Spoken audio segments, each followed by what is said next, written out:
Assalamualaikum warahmatullahi wabarakatuh. Kami dari kelompok D ingin mempresentasikan hasil kerja kelompok kami. Assalamualaikum warahmatullahi wabarakatuh.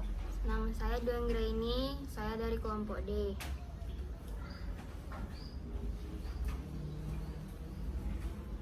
Assalamualaikum warahmatullahi wabarakatuh. Perkenalkan, nama saya Nadia Anggraini.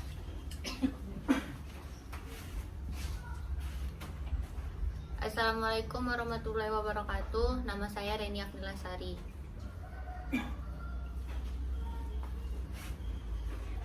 Perkenalkan, nama saya Karunia Bintang, saya dari kelompok D. Assalamualaikum warahmatullahi wabarakatuh. Perkenalkan, nama saya Galuh Arifah. Perkenalkan, nama saya Eran Sayu Ferdiansyah.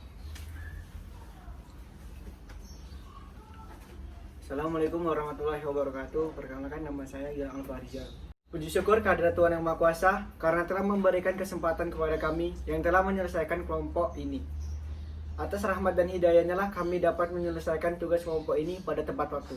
Selain itu, kami juga berharap agar apa yang kami kerjakan ini dapat menambah wawasan bagi pembaca tentang topik yang kami kerjakan ini. Budaya. Budaya adalah suatu unsur terkecil dalam tatanan hidup bersama. Dalam tatanan hidup bersama, sosial dan budaya berkaitan dengan nilai-nilai Pancasila. Menyimpangnya nilai-nilai Pancasila dalam sosial budaya masa kini mengakibatkan permasalahan-permasalahan yang mengusik persatuan dan kesatuan bangsa Indonesia. Pemahaman dan kesadaran akan sosial dan budaya yang berpancasila diharapkan dapat dikembangkan kembali. Dengan memperbaiki sosial dan budaya berarti memperbaiki juga kualitas sumber daya manusia dari akar-akarnya. Dengan begitu, sosial dan budaya mampu mendorong kesejahteraan dan kedamaian dalam tatanan hidup bersama yang penuh dengan rasa aman. Pancasila dalam kehidupan sosial dan budaya semakin dibutuhkan peranannya dalam pencapaian kesejahteraan bersama. Maka berbagai karakter sosial dan budaya yang ada dalam Pancasila harus diterapkan kepada warga negara untuk menciptakan kesadaran dan rasa nasionalisme terhadap bangsa Indonesia. Suatu negara yang dilihat pertama kali adalah sosial dan budayanya. Sosial dan budaya merupakan bagian dari kehidupan masyarakat yang ada di Indonesia. Sosial yang berarti segala sesuatu yang berhubungan dengan masyarakat sekitar. Dan budaya yang berarti segala sesuatu mengandung cinta dan rasa. Sosial budaya juga berkaitan erat dengan nilai-nilai Pancasila dan menjadi pedoman dalam bersosial dan berbudaya. Dewasa ini tidak mudah dalam menciptakan sosial budaya dengan ciri khas Indonesia dan berdasarkan Pancasila. Dalam lingkup sosial sekarang lebih ke individualis dan dalam lingkup budaya sekarang lebih ke menirukan budaya yang kurang baik atau kebarat-baratan. Sosial dan budaya termasuk juga dalam sikap, etika, dan karakter warga negara.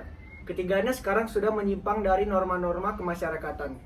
Tidak hanya terjadi dalam masyarakat saja, namun para petinggi negara yang kurang dalam berbudaya, jujur, dan bertanggung jawab atas amanah yang diberikan. Dalam berbudaya politik, Indonesia memiliki citra yang kurang baik. Politik uang yang masih ada, sikap tanggung jawab para petinggi negara yang kini sulit dipercaya lagi, dan korupsi yang semakin menjadi. Panggung perpolitikan memang selalu menggila, ditambah dengan provokator yang juga tidak berbudaya menjadikan ancaman bagi negara Indonesia. Sosial dan budaya berdasarkan Pancasila sangatlah diperlukan, dan harus mulai diciptakan kepada generasi selanjutnya, agar segala sesuatu yang tidak baik tidak berkembang biak di negara Indonesia. Menciptakan budaya positif melalui diri sendiri dan dikembangkan dengan berbuat kebaikan terhadap sesama dan menciptakan kedamaian di negara Indonesia melalui sosial dan budaya yang berpancasila. Kehidupan sosial budaya masa kini. Sosial budaya masa kini sudah menyimpang dari nilai-nilai moral yang berlaku dalam masyarakat. Penyimpangan ini dapat dilihat dan dominan pada generasi milenial sekarang yang mencontoh budaya barat. Misalnya dalam cara berpakaian dan kebiasaan perilaku. Cara berpakaian remaja yang mencontoh budaya barat saat ini sudah sering diperbincangkan keberadaannya. Kebiasaan perilaku budaya barat juga dijadikan sebagai kebiasaan baru. Kalau saja kebiasaan yang dicontoh adalah budaya baiknya seperti kedisiplinan waktu, menghargai waktu, dan pekerja keras itu akan berdampak baik dalam sosial budaya di Indonesia. Tapi sayangnya kebiasaan perilaku yang ditiru adalah budaya buruknya seperti seks bebas, narkoba, alkohol, dan lain sebagainya. Budaya barat yang masuk ke Indonesia dapat dengan mudah diterima di kalangan remaja. Hal ini terjadi karena kurang tersaringnya budaya barat yang masuk di Indonesia. Budaya yang masuk tersebut dinilai sebagai contoh kebiasaan yang baru dan baik di kacamata generasi milenial saat ini. Masuknya budaya barat di Indonesia tidak hanya karena mudahnya budaya yang masuk, tetapi juga mudahnya masyarakat menerima tanpa memilah terlebih dahulu budaya tersebut. Kurangnya pengetahuan agama juga menjadi faktor dalam masuknya budaya barat. Pengetahuan akan ilmu agama sangat penting dan bermanfaat di kalangan remaja, di mana pengetahuan agama akan mengontrol diri para remaja dan menghindari perbuatan yang buruk. Selain itu, kurangnya peran utama orang tua dalam pengawasan. Orang tua bertanggung jawab terhadap perilaku dan pergaulan anaknya ketika di luar rumah. Seorang anak akan mencari kebahagiaan di tempat lain atau dengan teman-temannya sendiri. Ketika mereka merasa orang tuanya kurang peduli dan merasa tidak disayangi, ketika berada dalam lingkungan keluarga, akibatnya perilaku para remaja saat ini sudah tidak mencerminkan sosial dan budaya luhur bangsa dengan nilai dan norma yang ada dalam norma-norma sosial budaya lingkungan. Lingkungan keluarga dan pendidikan agama menjadi bagian penting dalam menciptakan sosial budaya yang positif dan berdampak bagi sumber daya manusia. Upaya dalam sosial budaya. Etika dan moral menjadi dasar dalam perkembangan sosial dan budaya di Indonesia. Menciptakan etika dan moral yang baik juga menjadi bagian dari upaya pembangunan sosial dan budaya. Di Indonesia sekarang ini, etika dan moral semakin sulit dimengerti lagi. Dari hal-hal kecil yang seharusnya tidak dibesar-besarkan, menjadi besar karena kesalahpahaman dan etika moral yang tidak mementingkan lagi persaudaraan berbangsa dan bernegara. Mungkin contoh etika dan moral dapat dijumpai dalam dunia perpolitikan, di mana beberapa bulan yang lalu diadakannya pemilihan presiden. Para pendukung sudah masa bodoh dengan kedamaian dan kesejahteraan negara demi membela calon yang didukungnya. Etika dan moral yang orang kini sangat mudah dicampur tangani oleh pihak lain yang tidak bertanggung jawab. Lebih tepatnya, ada seorang provokator yang mudah sekali menghasut para masyarakat yang tidak menahu apa-apa.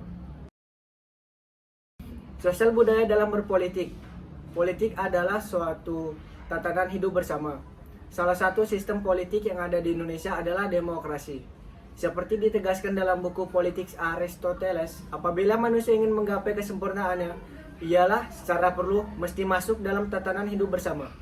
Dengan manusia dimaksudkan jiwa manusia. Manusia terdiri dari 3 bagian, yaitu yang pertama bagian tertinggi, yang kedua akal budi, dan yang ketiga bagian roh atau semangat. Dan bagian yang disebut apetitif sebagaimana manusia, demikian juga negara. Bagi Plato, konstitusi atau bentuk negara menunjuk langsung pada siapa yang memerintah. Artinya, menunjuk ke karakter yang memerintah. Ada beberapa bentuk negara berdasarkan karakter, di mana setiap karakter tidak sama pemerintahannya. Karakter ini tentu saja masuk ke dalam sosial dan budaya juga. Karakter seseorang pemimpin atau pemerintah yang jujur, bijaksana, dan adil adalah sesuatu yang sangat lazim diinginkan oleh setiap warga negara. Berbeda jika pemerintahan memiliki karakter yang menyimpang dan kebijaksanaan seorang pemerintah. Berikut adalah hasil dari pengamatan budaya di berbagai aspek yang terjadi di Indonesia.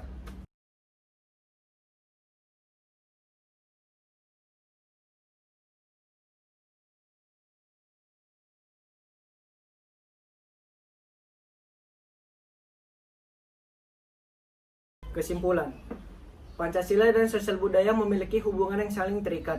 Dengan bersosial dan berbudaya, sama dengan sudah mengamalkan nilai-nilai Pancasila. Sebagai warga negara Indonesia, kita semua diamanahkan untuk mengamalkan nilai-nilai Pancasila tersebut, terutama dalam bersosial dan berbudaya. Dengan cara menjaga toleransi terhadap sesama, mementingkan kepentingan dan kesejahteraan bersama. Kita semua membutuhkan generasi penerus yang lebih berkualitas, agar dapat meningkatkan sumber daya manusia yang menjunjung tinggi persatuan dan kesatuan. Beberapa contoh dapat dimulai dari diri sendiri, seperti menghormati sesama tanpa memandang perbedaan yang ada, membiasakan diri melakukan hal-hal positif, saling tolong-menolong terhadap sesama, dan mulai menghargai hal-hal kecil yang bersifat positif. Demikianlah hasil presentasi kelompok kami. Lebih dan kurangnya kami memohon maaf. Wabillahi taufiq wal hidayah. Wassalamualaikum warahmatullahi wabarakatuh.